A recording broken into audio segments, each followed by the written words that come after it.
Uh-huh.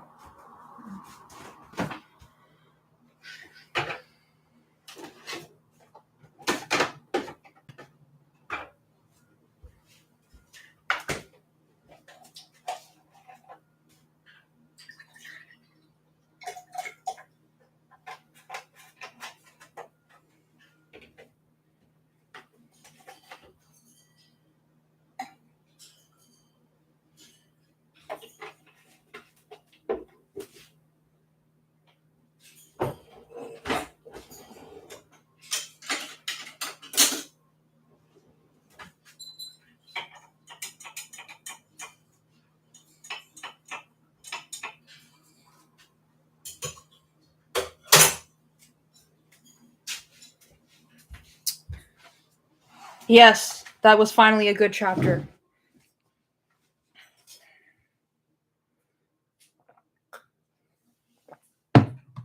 So I'm not going to do another chapter today because I'm getting more tired. I think my reading is getting worse, so that's enough. Like, this is it for today, but that was interesting. A couple different reasons. So again, Baldwin is someone who I know of, but have never actually read anything by him. Is he gay? Why are all the characters in his books gay? Well, I mean, the ones that she mentioned. It's interesting, like,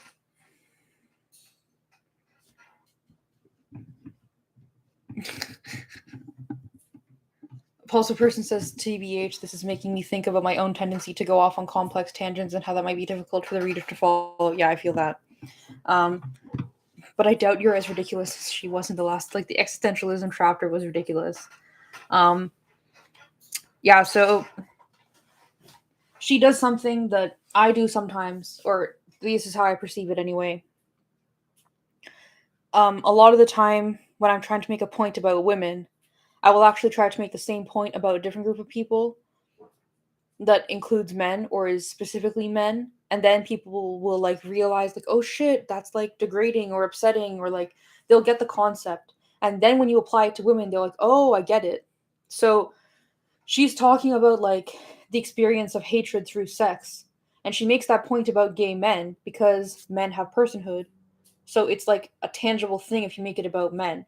Then when you apply that to women, it suddenly is like, oh, right. I hope so. um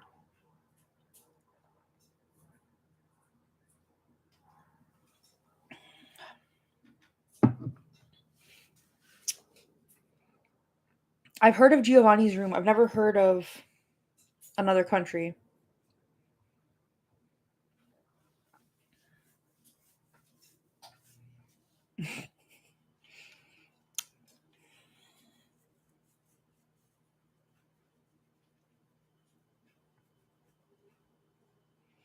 This is going to be a super short discussion, like 10 minutes, because I'm extremely tired suddenly. And also, this chapter was much more like rich, but still, I felt like most of what she was doing was being like, look, this is what he says, this is what he means by it, this is like what I extrapolate from that, like about society and love and sex and stuff, which is good, but I don't really feel like a place to have opinions on it because it's just kind of like an analysis. I don't have like grounds to be like her analysis is all wrong, you know, or something. And what is with everybody being a fucking rapist? Jesus Christ. Like, she talks about this Rufus guy who commits suicide and how he's like a closeted gay guy or whatever, and so you feel kind of bad for him, and then she's like, yep, he raped a woman. Like, great. And beat and battered her and stuff to the point where she was institutionalized. Like, fuck.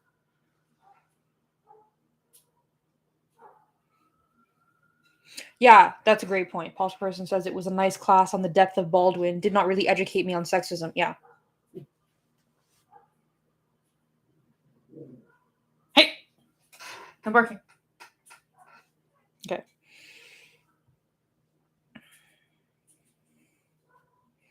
I don't know. I find like the self knowledge through sex thing is like a little bit weird because, like, on one hand, I totally get what she's saying, and on the other hand, I'm like, I think it's important to not give sex too much like significance or power or something. Like, I don't know. I both get it and don't really agree with it. Um, Because like when she talks about like kind of the antidote to shameful sex being love, like I totally feel that as a lesbian, obviously. Um, well, maybe not obviously, the concept of lesbian sex is very pornographic and or pornified and objectifying in modern society. It's not until you actually do it that you're like, oh, this is like a loving, tender, positive thing. So like I totally get that like antidote of shame is like love thing. Yes, that's good. And like self knowledge, like you can be like in denial of being a homosexual. I think that's why she used homosexuality. At least to me, it makes so much sense. Like it makes it very like um concrete. The concept she's trying to but I'm gay, so I don't know how it works for straight women. But like, hey Julia, and then she talks, yeah, like the one guy, I don't remember which one it was. Is it Eric? I don't know, whatever one who the first time he like has sex with like Rufus, I think is I don't remember who it was, whatever. That he finally like acknowledged that this is like who he was, or like it gave him this like extra level of self knowledge. Um, that was like interesting. I also like this concept that like once you have yeah, I'm at Rachel's house in Seattle. um I also like this concept that like once you have like tender, emotional, joyful sex or whatever terms that she's using, she's not here. She's at work. Um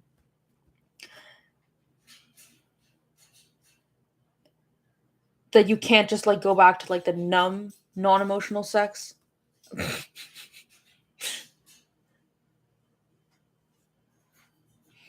Yeah, like I do think that definitely like when I talk to a lot of women, like even I was having a discussion with Rachel and Kaz yesterday, and I met up with Kaz in person. I know. About like hookup culture and how a lot of women are like, no, I don't need emotions in my sex, and like they act as if it's like this totally like inhuman thing, like that there's no like humanity and emotions and feelings involved in it when definitely that's not how sex works.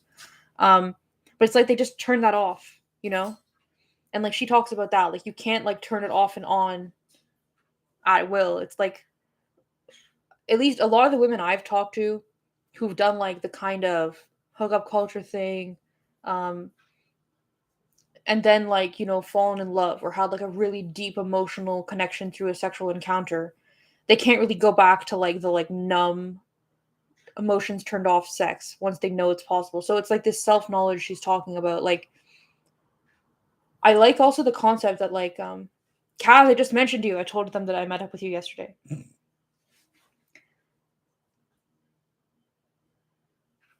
Julia says it really is. It's like the most emotional thing. Well, yeah. Um, it doesn't work. Yeah. But like I like also how she brings it up at the beginning, and I kind of wish she would like tie it in at the end more. This concept of self knowledge can be a painful thing.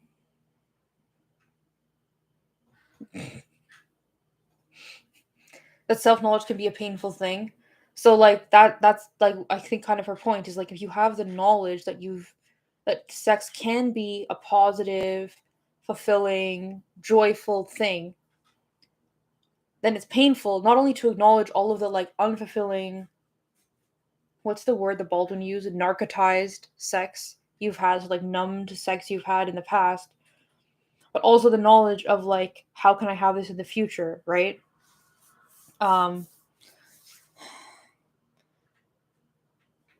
like she brings it up in terms of Rufus, the black gay man in Baldwin's Another Country, like that with self knowledge doesn't necessarily bring like self comfort, because self knowledge without power is like is more painful than not knowing. Um I don't know, and I think about that in terms of like the current like porn culture and hookup culture and stuff, and I'm like, no wonder so many women, if they view their lot in life is to have sex with many different men in many different ways, like, you know, in ways that will upset them and stuff like that. If they view that as like that's what their life is going to be, then it would be like shooting themselves in the foot to go off and have like a super intense, intimate bonding moment, like sexual bonding moment, and then to like go on trying to do that. So like they just try to avoid it at all in the first place, so that it can't be painful. I don't know. I just think of like the polyamorous women I've known, or like women who are like in open relationships who are like constantly hooking up with tons of dudes. And I'm like, I don't know. Do you know what I mean? You know what I mean. Okay.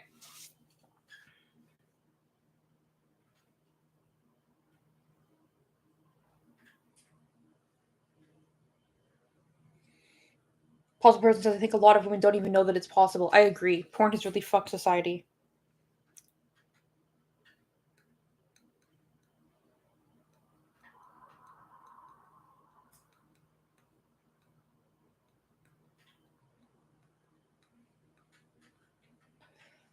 At one point, like when she first started describing Giovanni's room, I was like, oh, this sounds kind of interesting.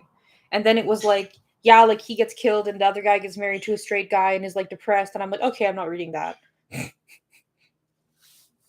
I did go through a phase where I wanted to read like classic gay novels when I was like a teenager. And I remember looking up a couple of them, like I can't remember which ones, looking up a couple of them and realizing that they all ended with like super depressing endings. And I was like, I don't want to read that shit. Um,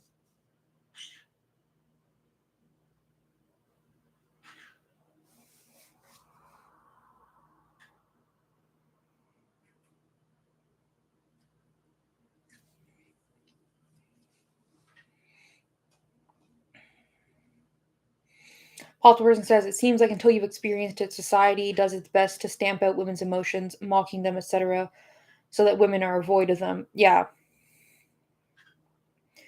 Um, but like if you think about it in terms of men's sexual access, that makes a lot of sense, right? Because if a woman thinks like, oh, I deserve to have a sexually, like, emotionally fulfilling sexual experience every time I have sex, that the amount of men she's going to have sex with is like super super tiny, right? Like the amount of instances where she will actually engage in sex is like super super minimal. So like if you think about it in terms of like patriarchal conditioning for like men's sexual service, it makes a lot of sense. Um, and similar for men's side, like in an evolutionary perspective, men are supposed to be like looking out for like insemination opportunities, and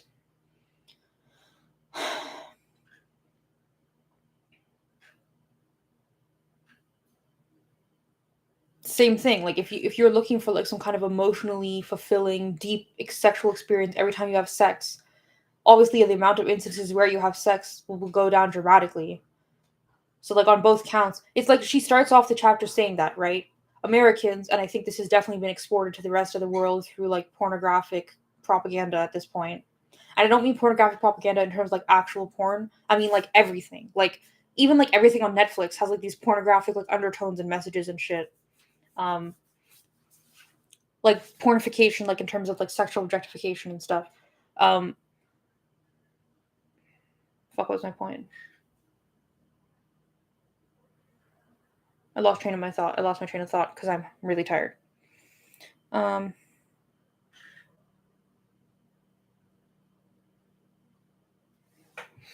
I like how she brings up this like how to describe it. She talks about Leona and this other woman, Cass, in another country that Eric talks to, and Leona is the woman that Rufus. I think there's so many names in this chapter. Leona is the woman that Rufus raped and beat and stuff till her family institutionalized her. Um,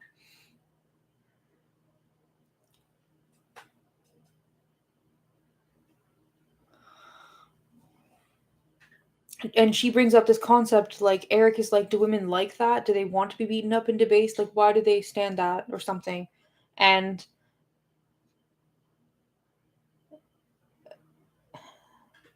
Dworkin goes on to basically explain like women want to be loved and they see men who don't love themselves and they think I want to love you until you can be like convinced that you deserve to be loved and you should love yourself.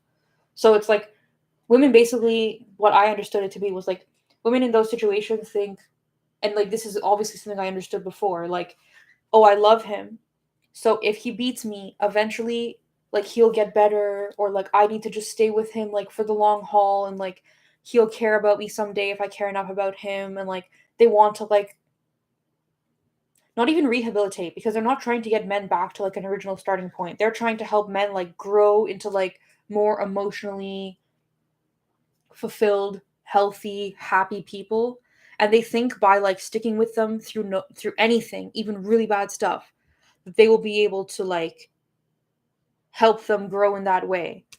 But like the man isn't doing that to the woman as some kind of like he's not doing it to her because he needs to like get it out of his system to like move on to the next thing or whatever. He's doing it because like that's the thing he wants to do. That's how he's like expressing his passion. It's not he doesn't have sex like she describes in this book. In when these men are having sex with these women, it's not because they love the woman and they want to like form a bond with them. It's because they're like taking their hatred out on them. They're like hurting them, right? Um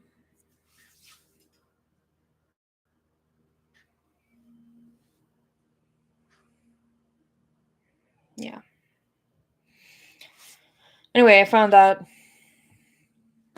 good.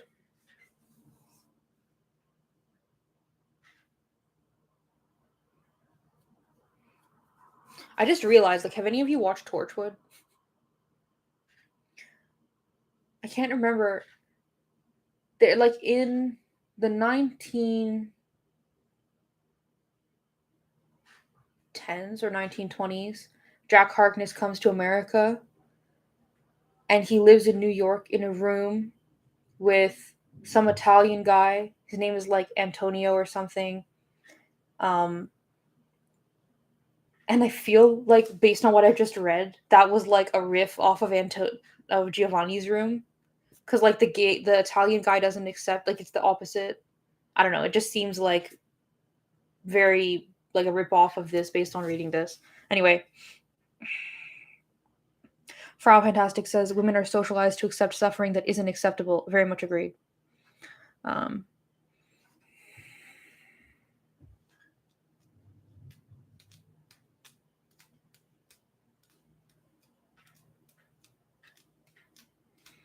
so is all of Baldwin's writing super depressing? Because for a second there, I was like, this guy seems kind of interesting as a writer, but then I was like, never mind.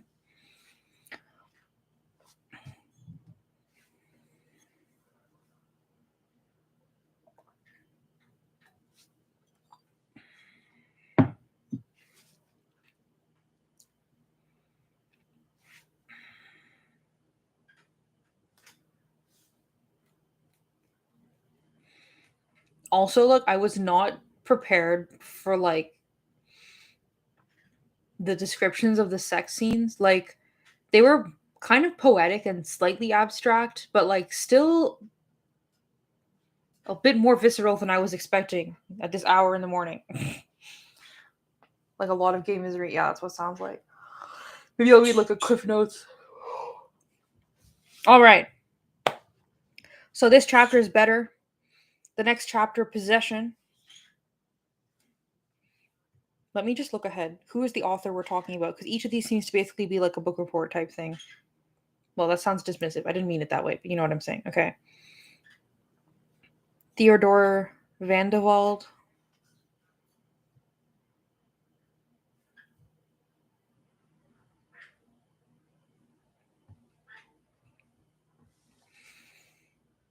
Satan and Gory, a novel by Isaac Bashevis Singer.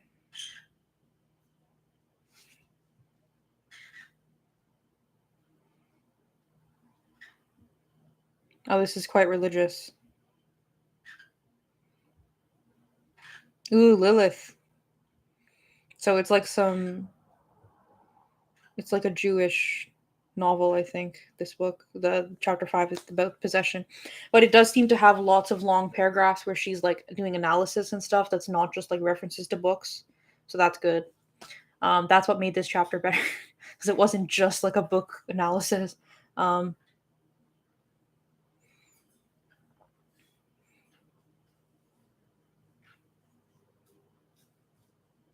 oh my gosh, Frau, that's so cool.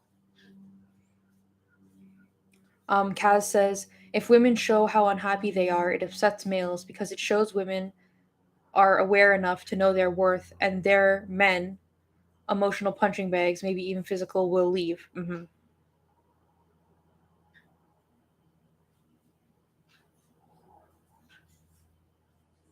Yeah. Frau says, I met Dworkin on her book tour with Life and Death. I was a bookseller at the time. I was in awe, could hardly speak. Yeah, I would be too, man. Um, okay, so tomorrow morning we will read chapter 5.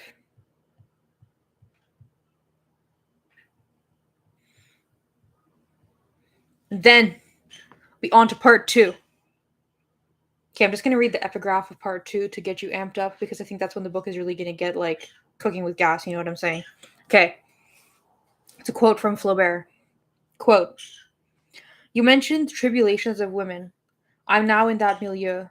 You'll see that I've had to dive deep down into that sentimental well. If my book is good, it will gently caress many a feminine wound, and many a one will smile as she recognizes herself.